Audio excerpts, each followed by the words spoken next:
پاکستان کے عوام نے آپ کا سلیکٹڈ مینڈیٹ جب بھی موقع ملا، بائی الیکشنز ہوئے، لوکل باڈی کا فیز 1 کے الیکشنز ہوئے، آپ کا جعلی مینڈیٹ کو رد کیا۔ 3 سال ہر ممبران اسمبلی دیکھتا رہا کہ آپ کا وفاقی حکومت موجود، آپ کے صوبائی حکومتیں موجود، آپ کے ہر قسم کے سہولت موجود، اور آپ ایک بائی الیکشن نہیں جیت سکتے ہو، ایک لوکل باڈی الیکشن نہیں جیت سکتے ہو، تو ان کا سیاسی مستقبل کا کیا ہوگا؟ انہی ممبرز کو معلوم ہے، ہر ممبران اسمبلی کو معلوم ہے کہ پاکستان کے عوام آپ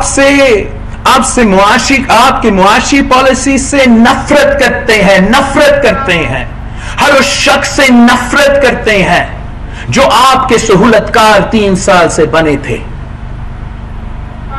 پاکستان کے عوام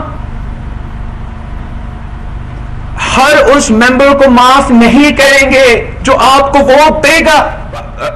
بغاوت کا علم اٹھایا گیا تو پاکستان کی تاریخ یہ ریکارڈ کرے گا کہ کون سا پارلیمان کا ممبر حق کے ساتھ کھڑا تھا، جمہوریت کے ساتھ کھڑا تھا، آئین کے ساتھ کھڑا تھا، عوام کی معاشی حقوق کے ساتھ کھڑا تھا، اور کون اس سلیکٹڈ کٹپتلی پلانٹڈ سیاستدان کے ساتھ کھڑا تھا۔ آپ سمجھتے ہو کہ یہ جھوٹ چلے گا؟ 3 سال سے آپ یہ جھوٹ اب نہیں چل رہے ہیں، اب آپ کے آخری دن شروع ہو چکے ہیں۔ اس کے بعد آپ کو حساب دینا پڑے گا، آپ کو اپنا معاشی پالیسی کا حساب دینا پڑے گا، آپ کو آپ کا اپنا کرپشن کا حساب دینا پڑے گا۔ آپ کیسے پارلیمان کے ممبرز پہ کسی ایک ثبوت کے بغیر کرپشن کے الزام لگا رہے ہیں؟ آپ کے پاس FIA ہے، آپ کے پاس نیب ہے، آپ کے پاس اس ملک کے ہر ادارہ تھا، آپ نے کیوں 3 سال میں کسی ایک شخص کے خلاف کرپشن کے کیسز ثابت نہیں کر سکے؟ اس لیے کہ آپ تب بھی جھوٹ بول رہے تھے، آج بھی جھوٹ بول رہے ہیں۔ میں نے پہلے بھی کہا تھا کہ یہ بات عام ہے کہ آپ سے کام کروانے کے لیے، وزیر اعظم گھر سے کام کروانے کے لیے، وزیر اعلیٰ پنجاب سے کام کروانے کے لیے کہ کہاں پیسہ پہنچانا پڑتا ہے۔ اگر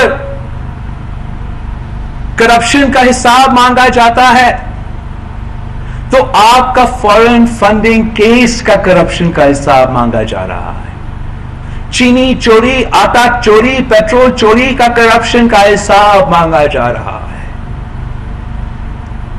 آپ کہاں جھوٹ کہہ سکتے ہو؟ کبھی آپ اسلام کو استعمال کرنے کی کوشش کرتے ہو؟ کیا آپ سمجھتے ہو کہ عوام بھول چکے ہیں کہ آپ نے مدینہ کا ریاست کا نام پہ کیا تباہی کیا ہے پچھلے 3 سال میں؟ کیا مدینہ کے ریاست میں اجازت دیتا ہے کہ مدینہ کے ریاست کے وزیر اور وزیر اعظم اس قسم کا زبان استعمال کریں؟ کیا مدینہ کا ریاست اجازت دیتا ہے کہ آپ نہ صرف اپنے سیاسی مخالفین مگر سیاسی مخالفین کے گھر کے عورتوں کو بھی نشانے بنائیں؟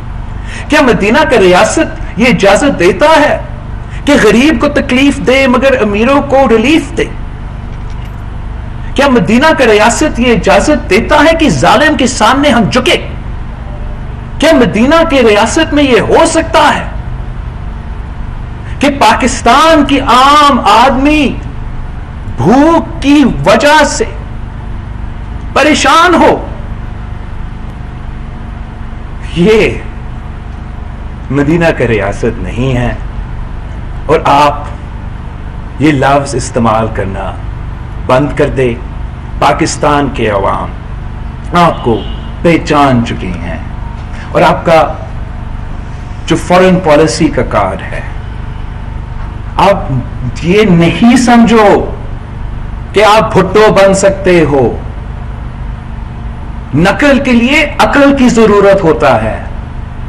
اگر قائد عوام نے اس ملک کو اٹامک قوت بنایا، اگر قائد عوام نے اس ملک کو آزادانہ فارن پالیسی دی، تو وہ اس کا کانسیکوینسز بھی برداشت کرنے کے لیے تیار تھا اور شہادت بھی قبول کیا تھا.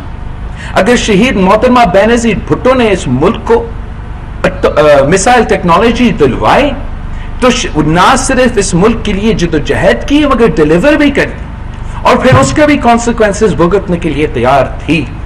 اگر صدر زرداری نے پورا دنیا کو ناراض کر کے چائنا کو وارم واٹرز کو سی پیک کے تھرو ایکسس دلوایا، پوری دنیا کو ناراض کر کے Iran Pakistan gas pipeline کا منصوبہ شروع کیا، اگر پوری دنیا کو ناراض کر کے نیٹو سپلائی لائنز پاکستان میں مہینوں تک بند کیا، تو وہ پاکستان کے مفاد کے لیے وہ کام کیا تھا، پاکستان کے عوام کے حق کے لیے وہ کام کیا تھا، اور اس کا جو کانسیکوینسز تھے ہم بھگتنے کے لیے تیار تھے. لیکن تو نے اس ملک کی فارن پالیسی کو کوئی فائدہ نہیں، صرف اور صرف نقصان پہنچایا. تو نے ہمیں کچھ نہیں ڈیلیور کیا.